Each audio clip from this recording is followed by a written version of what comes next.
자, 여러분들과 함께 로마서 16장 1, 2절 말씀을 살펴보려고 합니다. 사도 바울의 서신서 중에서 이렇게 마지막 인사말에 많은 이름이 열거된 것은 로마서가 유일합니다. 그 이유는 제가 다음 시간에 여러분들과 좀 살펴보기로 하고, 오늘은 사도 바울의 자매였던 그 베베에 대해서 여러분들과 한번 나누어 보려고 합니다. 사도 바울은 1절에서 내가 갱그리아 교회 일꾼으로 있는 우리 자매 베베를 너에게 추천한다, 이렇게 이야기를 하고 있습니다. 아마 이 베베라고 하는 자매가 사도 바울에 쓴 이 로마서를 가지고 로마 교회에 직접 방문했던 것 같습니다. 그렇게 방문했을 때 사도 바울이 이제 이 자매 베베를 추천하면서 너희는 주 안에서 성도들의 합당한 예절로 그를 영접하고 무엇이든지 그에게 소용되는 바를 도와주라, 이렇게 부탁을 하고 있습니다. 자매 베베를 이렇게 추천한 이유는 좀 그 자매를 합당한 예절로 좀 영접해주고, 또 그 로마에 있는 동안 좀 그 베베에게 쓸 것들을 뭐 숙식을 좀 잘 제공해주고, 또 그녀에게 좀 필요한 것이 있다면 물질로 좀 후원해주기를 원하는 마음으로 이 자매 베베를 추천했던 것으로 보입니다. 사도 바울은 고린도 지역에 있을 때에 이 로마서를 썼거든요. 그래서 이 자매 베베는 어디 교회에 소속되어 있는 사람인가 하면, 내가 갱그리아 교회의 일꾼으로 있는 자매 베베라고 했습니다. 그 갱그리아 교회라고 하는 것은 이 고린도 지역에서 그 동쪽 지역에 있는 항구 지역이 바로 이 갱그리아였습니다. 그러니까 같은 이 고린도 안에 소속되어 있으면서 이 자매 베베를 자주 만났던 것으로 보입니다. 그러니까 자매 베베가 아마 이 로마서를 가지고 로마 교회 방문할 때 단순히 그냥 이렇게 편집만 가지고 간 것이 아니라, 사도 바울이 그 로마 교회에 진짜 하고 싶었던 또 여러 가지 편지로 쓰지 못했던 이야기들을 전달하는 입장으로 자매 베베가 가지 않았을까, 우리가 이렇게 충분히 추측할 수가 있고, 자매 베베가 이 편지를 들고 가서 사도 바울의 어떤 여러 가지 의중들, 그 로마 교회를 향한 여러 가지 좀 의중들에 대해서 진솔하게 대화를 나누지 않았을까, 우리가 이렇게 생각해 볼 수가 있습니다. 우리가 그러면 여기서 좀 잠시 생각해 봐야 할 것은, 이 1세기 당시, 이 초대교회 당시에 교회 안에서 여자의 위치에 대해서 우리가 좀 생각해 봤으면 좋겠습니다. 고린도전서 14장 이 34절에 사도 바울이 여자는 교회에서 잠잠하라, 이렇게 표현되어 있어서, 이 표현을 써서 이 표현 때문에 많은 부분에서 오해가 있다라는 생각이 좀 듭니다. 이런 성경 구절이 있기 때문에 이 성경 구절을 그냥 문자적으로 그대로 해석해서 오늘날 21세기에도 교회 안에서 여자는 잠잠하라, 이렇게 적용을 한다면 이것이 정말 맞는 이야기인가, 우리가 이런 부분들을 한번 생각해 볼 필요가 있다는 것이죠. 특별히 제가 속해 있는 대한예수교 장로회 합동 측은 여전히 목사 안수에 대해서 부정적이고, 여성이 이렇게 강대상에서 말씀을 선포하는 것에 대해서 부정적입니다. 과연 그런데 그런 어떤 태도들이 맞는 것인지 우리가 한번 생각해 볼 필요가 있는데, 오늘 지금 1절에 보면 내가 갱그리아 교회의 일꾼으로 있는 우리 자매 베베라고 이야기를 해서, 이 자매 베베가 갱그리아 교회의 일꾼이라는 것을 알 수가 있습니다. 그냥 갱그리아 교회 안에 속해 있던 그냥 한 명의 성도가 아니라 일꾼이라고 하는 것은 주요 멤버였다는 것이거든요. 중요한 일을 감당했던 사람이라는 것입니다.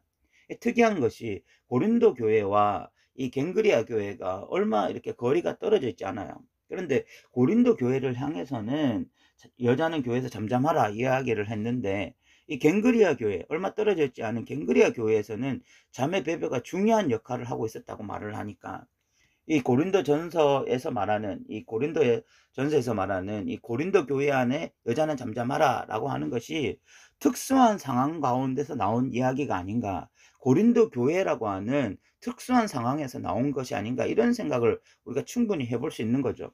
특별히 사도 바울은 갈라디아서 3장 28절에 너희는 유대인이나 헬라인이나 종이나 자유인이나 남자나 여자나 다 그리스도 예수 안에서 하나다라는 그런 선언을 했거든요.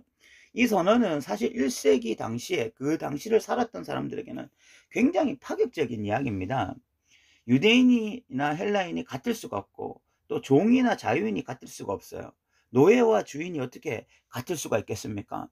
그런데 사도 바울이 지금 그들이 다 하나고 남자나 여자가 하나일 수가 없어요. 그 당시에 그런 생각을 할 수가 없습니다. 분명히 남자가 위에 있습니다. 상위에 있고 여자가 하위에 있었거든요. 그럼에도 불구하고 이런 파격적인 선언을 할 수 있는 것은 그 예수 그리스도의 사역 때문에, 예수 그리스도가 하신 일이 이제는 모든 사람을 하나로 묶는, 누군가가 낮고 누군가가 높고 이런 신분적 어떤 높낮이가 있는 것이 아니라 결국은 예수 안에서 다 하나로 만든 것이 예수님의 위대한 사역 중에 하나였거든요. 이것이 사도 바울이 가지고 있었던 보편적인 진리였습니다. 그럼에도 불구하고 이 고린도 지역에 있어서 여자는 잠잠하라 라고 말을 하는 것은 고린도 교회 안에 있었던 특수한 문제와 관련돼 있었던 것으로 보이고, 그 당시 어떤 사도 바울이 가지고 있던 태도와도 관련이 있다라고 보여집니다. 사도 바울은 분명히 갈라디아서 3장 28절에 종이나 자유자나 하나다라고 이야기를 했습니다. 그런데 빌레몬서를 보면 이 빌레몬에게 속해 있었던 오네시모라고 하는 이 노예가 사도 바울에게 도망을 가거든요. 그때에 만약에 이 갈라디아서 3장 28절을 말씀을 앞세운다면 빌레몬에게 강압적으로 빌레몬 너 우리가 그리스도 안에서 이제 종이나 자유자가 하나가 된 것을 알지 못하느냐. 그렇기 때문에 무조건 놓고 그냥 오네시모를 형제로 받아들여야지 노예로 받아들여서는 안 된다. 이렇게 강압적으로 이야기해야 될 것 같은데 사도 바울은 절대로 그런 식으로 하지 않았습니다. 사도 바울은 빌레몬에게 다 너에게 속해 있다. 다 너의 뜻대로 마음대로 할 수 있다. 그런데 내가 간곡하게 부탁하는데 오네시모를 형제처럼 좀 받아들여 달라라고 이렇게 정중하게 부탁하는 내용이 빌레몬서에 나와 있어요.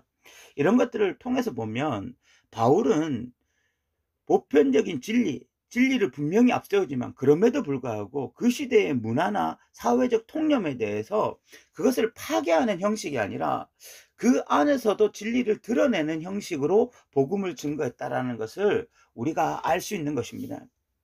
그렇기 때문에 지금 이 고린도 교회에 여자는 교회에서 잠잠하라 라고 말을 했던 것도 그 시대의 어떤 그 문화적 또 사회적 통념 속에서 고린도 교회 안에서 여자가 잠잠하지 않았을 때 나타나는 어떤 교회의 여러 가지 문제들에 대한 해결점으로 이런 이야기를 한 것이 아닌가, 이렇게 보여지는 것이죠. 그 하나가 이 고린도 교회가 다른 어떤 교회보다도 그 여자가 잠잠하지 않았을 때에 나타나는 큰 문제가 생길 수 있는 것이 있을 수 있고, 그렇지 않더라도 아니면 또 여자가 지나치게 교회 안에서 어떤 주도권을 가지고 행사함으로써 교회에 문제가 발생했을 수도 있고, 여하튼 이 문제는 고린도 교회 안에 국한되어졌던 문제로 보이고, 오히려 지금 로마서에서는 자매 베베를 향해서 교회의 일꾼이다 이렇게 이야기를 하고 있고, 또 무엇보다도 갈라디아서 3장 28절에 너희는 유대인이나 헬라인이나 종이나 자연이나 남자나 여자나 다 그리스도 예수 안에서 하나다라고 이야기를 하고 있기 때문에 우리가 이런 말씀이 오히려 21세기 우리에게 적용되어야 될 말씀이 아닌가, 이렇게 우리가 생각해 볼 수 있겠습니다. 그러면서 이 자매 베베가 고린도 지역에, 사도 바울이 고린도 지역에 있을 때 어떤 역할을 했는지 뒤에 나오는데, 2절에 보면 이는 그가 여러 사람과 나의 보호자가 되었다. 아마 이 자매에게는 물질이 많았던 것 같습니다. 그러니까 아마 좀 상류층의 여자가 아니었을까 이렇게 생각이 되어지는데, 여하튼 이 자매는 전도 여행을 하고 있는 그런 사람들에게 아마 숙식을 제공했던 것이 아닌가 이렇게 보여져야 돼요. 그래서 고린도 지역에 오는 전도자들에게 집도 제공하고 먹을 것도 제공하면서 이렇게 여러 가지로 도왔던 자매가 사람이 바로 이 자매 베베였던 것으로 보여집니다. 이런 것을 봐서도 이 하나님 나라 사역이라는 것은 분명히 콜라보로 이루어진다라는 것을 저는 정말 확신하게 되어줍니다. 오늘날 한국교회 성도들은 뭐 목사 한 명 잘 세워서 교회가 어떻게 되어지고 또 하나님 나라가 온전히 세워지기를 소망하는 그런 사람들이 진짜 많은데, 좀 이런 편견이 깨져야 된다고 생각되어져야 돼요. 그래서 정말 교회라고 하는 것도 이 하나님 나라 사역이라고 하는 것은 이렇게 콜라보로 이루어지는 것입니다. 함께 서로 협력하고 함께 서로 도와주면서 그렇게 하나님 나라가 세워진다라고 우리가 볼 수 있는 것이죠. 어쨌든 우리가 1, 2절을 통해서 사도 바울이 지금 자매 베베를 추천하고 있는데, 그 이유는 이 자매 베베가 로마 교회에 직접 편지를 가지고 간 사람이고, 사도 바울의 좀 더 심도 깊은 어떤 마음을 잘 전달했던 것이 자매 베베였기 때문이다. 우리가 이렇게 생각할 수 있겠습니다. 오늘 또 들어주셔서 감사합니다.